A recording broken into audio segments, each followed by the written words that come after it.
Donc Romain Perrault a repris hier, donc pas de souci, il est sélectionnable comme on dit, pas de problème de ce côté-là. Et sur les blessés, par des petits tiraillements qui devraient se régler aujourd'hui, je pense que ça devrait avoir personne de blessé.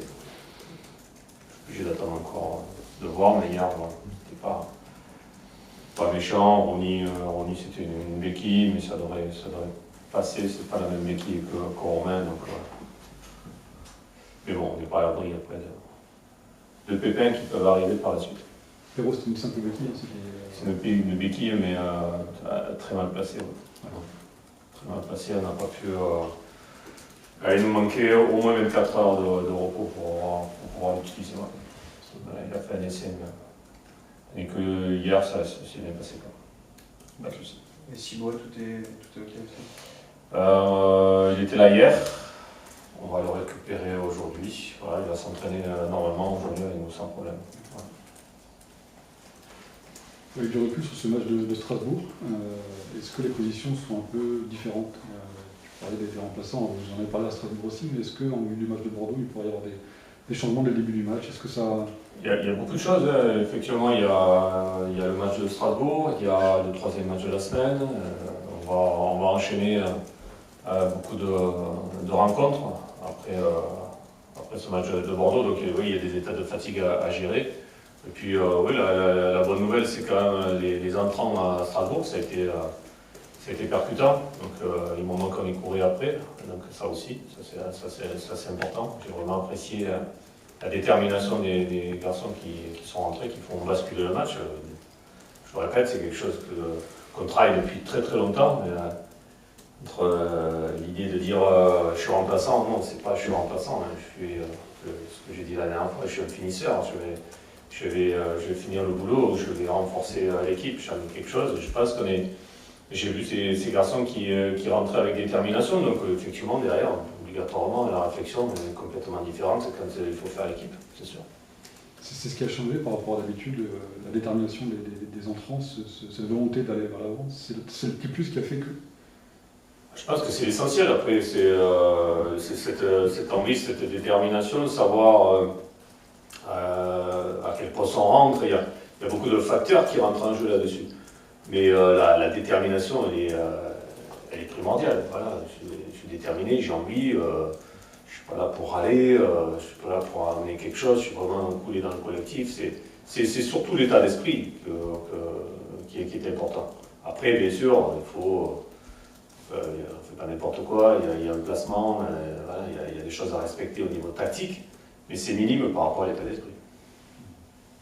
Brendan Chardonnay parlait qu'il espérait que ce soit le début de quelque chose avec ce scénario fou. Est-ce que justement un tel scénario peut permettre ce déclic? Moi je pense, c'est ce que je dis aussi, parce que Brendan l'a résumé, mais on est sur une mauvaise série. La priorité est de casser cette mauvaise série, donc, par un comportement, par un résultat. Là, il y a eu le comportement de fin de match, il y a eu le résultat qui a été changé. Il y a ce point qui a été pris, qui est aujourd'hui qui est un point important. Oui, ça doit amener quelque chose de nouveau au sein du groupe, oui. Ça amène de la force, de l'énergie, oui, obligatoirement. Bordeaux qui, dimanche, je dis, à domicile, il faut aussi reprendre cette folie, de match à domicile de défaite. C'est important quand même de retrouver la victoire à domicile. Oui, bien sûr que c'est important de retrouver ce talent qu'on avait et qui a fait la différence en termes de résultats, voilà, en termes de comportement. Effectivement, on a besoin de retrouver cette confiance. Alors, comme on disait, puisque on revient de Strasbourg, on a ramené ce point à l'arraché. Je pense qu'on est plutôt dans de bonnes conditions, quoi. Voilà. Parce que c'est plutôt des bonnes conditions pour que les joueurs, ceux qui vont débuter et ceux qui vont rentrer derrière, soient déterminés à inverser la tendance à lever, ouais, c'est clair. Là, on se souvient du but de Ben Arfa. C'est toujours la question un peu bateau, mais est-ce qu'il y aura un plan qui Ben Arfa pour dimanche? Il y a toujours une attention, bien sûr, sur les joueurs majeurs. Parce que là, Bordeaux détient un joueur qui est voilà, de niveau européen, on sait qu'il peut faire basculer le match. Alors, ça nous a coûté la victoire à Bordeaux. Il n'y a pas, c'est-à-dire un marquage individuel tout terrain sur Ben Arfa. Mais bien sûr qu'il y a une discussion, une mise en place et une intention particulière par rapport à ce joueur, c'est clair. Maintenant, ça ne suffit pas. Voilà. Un joueur comme ça, voilà, est capable, on sait qu'il est capable d'éliminer, il est capable de faire la passe qu'il faut au bon moment. Il peut partir à droite, il peut partir à gauche. Donc voilà, c'est un joueur majeur. Et c'est bien quand les matchs sont fermés, ben, effectivement, l'équipe comme Bordeaux peut profiter voilà, de ce talent-là. Et ça, c'est indéniable. Après, à nous d'être hyper attentifs sur tout le match par rapport à ce joueur-là, c'est clair. Peut-être que face à Strasbourg, il y a peut-être eu moins de contenu que dans les autres rencontres, mais le résultat était là. Alors, qu'est-ce que vous pensez de ça? C'est qu'il faut peut-être moins jouer, moins... Ouais, non, après, non, il faut bon, bien sûr qu'il faut trouver un équilibre. Après, à Strasbourg, on a eu du mal à s'approcher du but adverse, parce qu'on on a besoin un peu de trouver quand même un peu plus de coordination dans notre jeu, sur les petits espaces. On a eu du mal. Donc, bon, le terrain n'y s'y prêtait pas beaucoup, plus les petits espaces, plus nous, peut-être pas trop c'est pas en jambes, mais peut-être dans l'entente entre les uns et les autres, et il manquait quelque chose. Voilà. Il manquait quelque chose pour pouvoir les gêner mieux que ça. Donc il manquait pas grand-chose. Hein. C'est souvent le cas chez nous, il ne manque pas grand-chose, mais ce petit point technique, ce petit point de vitesse, quand il faut mettre la vitesse, de justesse, elle nous a manqué. Donc aujourd'hui, il faut trouver le juste milieu entre être un peu plus solide défensivement et en même temps pouvoir jouer voilà, et amener du danger chez l'adversaire. Je pense qu'on en est en capacité, quoi. Après, on en parle souvent, trouver un équilibre à l'équipe, c'est jamais simple. C'est jamais simple. C'est mon principal problème, en fait. Avec du recul, ce 4-3, qu'est-ce que tu en as pensé? Est-ce que ça t'a satisfait ou moins que 4-4-2? Enfin... Ouais, je ne vais pas trop épiloguer sur. On peut rester là l'après-midi entre 4-4-2, 4-3-3, suivant les joueurs que l'on met, à quel poste, les mouvements, etc.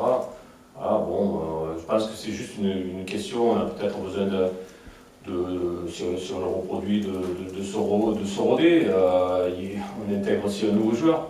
Donc avec Jean Lucas qui vient, il a besoin aussi de trouver ses repères. On a bien vu que par moments, il pouvait nous amener des choses intéressantes, mais en même temps aussi, il avait un petit peu des moments, des tourderies qui certainement par hésitation, parce qu'il n'était peut-être pas assez bien placé, etc. Et peut-être la compréhension avec les autres. Il y a tout ça là qui rentre en jeu. On l'a bien vu.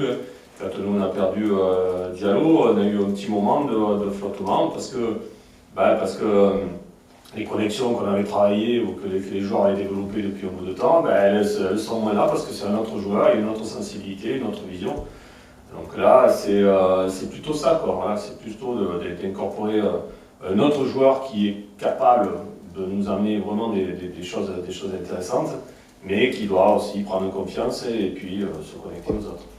Est-ce que vous avez été déçu par les dernières prestations de Gauthier Larsonneur? On sait que Gauthier est peut-être un peu moins bien, comme peuvent l'être les joueurs. Effectivement, quand un gardien est moins bien, ça se voit beaucoup plus. Et puis, c'est un poste particulier. En fait, on a eu nos attaquants, certains qui étaient moins bien, ils marquaient pas, etc. Donc à un moment donné, ils sont un peu plus sur le banc, ils reviennent, ils remarquent. Voilà. C'est sur un gardien de but, quand il est moins bien, oui, parce que Gauthier a besoin peut-être besoin de souffler, de se revigorer pour passer un cap. Voilà. La saison dernière, il a été efficace, là il est certainement un petit peu moins. Et ça fait partie du jeu. C'est un joueur, et avant d'être un joueur, c'est un homme. Voilà. Dans la réflexion des joueurs, tu parles des attaquants qui peuvent être sur le banc aussi. Pour devenir vraiment un poste particulier. Cette réflexion de mettre Gauthier peut-être sur le banc à un moment donné, c'est une réflexion qui doit être mûrie aussi, j'imagine. Ça ne doit pas être simple, ça doit pas être. C'est différent, obligatoirement, c'est différent, parce que, comme tu dis, c'est vraiment un poste particulier. On prend plus de temps, on laisse peut-être un peu plus de temps au gardien de but. Hein, voilà. Il faut que le gardien de but qui va le remplacer, il va aussi subir une certaine pression. Il faut savoir s'il est prêt, s'il n'est pas prêt, etc. Donc, il y a beaucoup plus de réflexion que sur un attaquant ou un milieu de terrain. Ça c'est clair, obligatoirement. Sur Bordeaux, je donne la réponse, mais qui était peut-être prévu à Strasbourg, est-ce que... On avait prévu, on avait prévu, on avait discuté avec Gauthier, et il s'est avéré que Seb Cibois est tombé malade dans la nuit, de mardi à mercredi. Voilà, c'est Gauthier qui a revolé. Il y a des fois des aléas, c'est comme ça. Voilà. Maintenant, après, on va avoir sur le prochain match une réflexion, pareil. Qu'est-ce qui est important, parce que c'est un gardien, comme tu dis, qui l'année dernière a été très performant. Il a pris beaucoup de buts, mais on ne peut pas tout lui imputer, il y a aussi une défense qui a beaucoup changé. C'est quoi, c'est peut-être un souci mental aussi comme tu dis, de souffler, de se revigorer? C'est pareil que tout à l'heure, ce que je te dis, un attaquant est peut-être moins bien et tout, on ne peut pas non plus tout lui impliquer. Aujourd'hui, on cherche toujours des coupables sur des trucs. Bien sûr que non, que c'est Gauthier ne peut pas tout lui imputer, mais loin de là. Pourquoi aujourd'hui on n'est pas dans les meilleures défenses? Donc il y avait une raison, ça avait déjà d'un ensemble de l'équipe. Après, effectivement, avec une responsabilité plus accrue pour les défenseurs et le gardien de but. Voilà, mais ça c'est pas nouveau chez nous. On y travaille, mais on a des soucis défensifs, de placement, de rigueur, etc. Bon là, c'est vrai qu'on a souligné notre manque de chance, effectivement, mais bon voilà, aujourd'hui c'est vraiment un problème général, et après un peu plus sur la défense, c'est-à-dire au niveau des défenseurs axiaux, et plus avec Gauthier. Voilà, ça fait partie de nos problèmes que l'on doit arriver à résoudre. Alors après, est-ce qu'on change de système? Est-ce qu'on change les joueurs? Il y a des essais. Des fois ça fonctionne, des fois ça fonctionne moins. L'effectif est constitué comme ça. On ira jusqu'au bout comme ça. Et c'est à nous à trouver, nous staff, à trouver les meilleures solutions avec les joueurs. Je n'ai pas répondu à ta question. Ah si, tout à fait. Pour évoquer un autre joueur, Paul Lam, oui, qui a pris aussi pas mal de poids aussi dans l'équipe. C'est lui à Strasbourg qui s'arrache, je crois, sur le premier but. C'est lui qui fait la passe aussi pour Fossourier. Ouais. Il finit capitaine. Le paradoxe, finalement, est assez énorme entre l'année dernière où il ne trouvait pas forcément sa place. Cette saison, on sent qu'il a vraiment pris un gros poids dans l'effectif. Comment tu expliques ça Oui, il a pris du poids, oui. Oui, c'est sûr qu'il a pris du poids. C'est un peu ce qu'on attendait aussi. La saison dernière, oui, effectivement, il y a eu des bonnes choses, des moins bonnes. Un peu plus de concurrence, un peu quelques blessures aussi, d'ailleurs qui l'ont gêné sur le début de saison cette année aussi.